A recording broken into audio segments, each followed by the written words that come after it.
regional, we want to be global leaders and champions in matters environment. And there are a lot of investments that Kenya has done.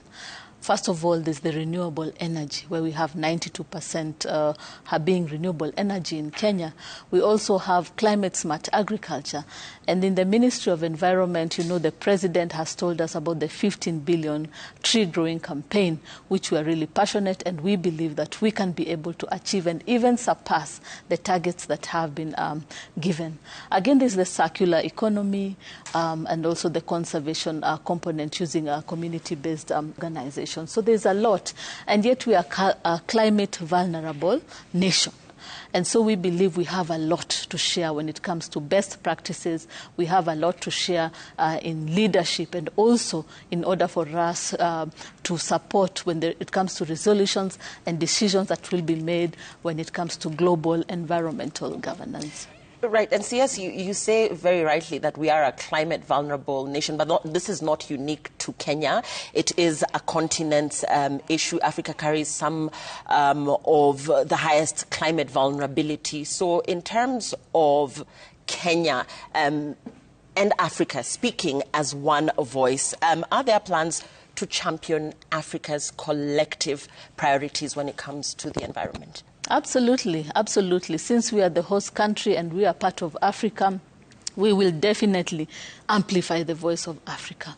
We'll have to ensure that we are ensuring that the realities of Africa are going to reflect in these resolutions. We are climate vulnerable nations.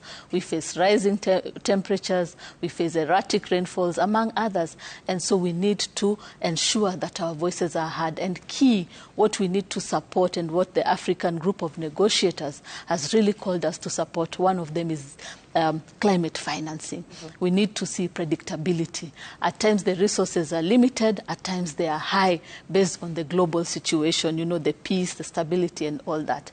And so we are calling countries to accountability, to responsibility, to transparency, to ensure that the resources are reaching the country and they're reaching the last mile. And we are also documenting outcomes and giving reports on the same. Equally, we want to, as Africa, we want to look at adaptation funds. We are happy to report that in the decisions that were made in COP30, we are tripling the adaptation funds. Africa led in the negotiations, Kenya led again in the negotiations. I was representing climate finance for the Global South, and we had our Global North counterpart, and we are happy to report that they are going to triple the adaptation funds, and we are going to receive funds for loss and damage. Right. You can see in Kenya what's happening with the rising lake, like Naivasha. We have what happened in Elgeyo Marakwet, the landslides and the floods that occurred in Amanjalala, among others.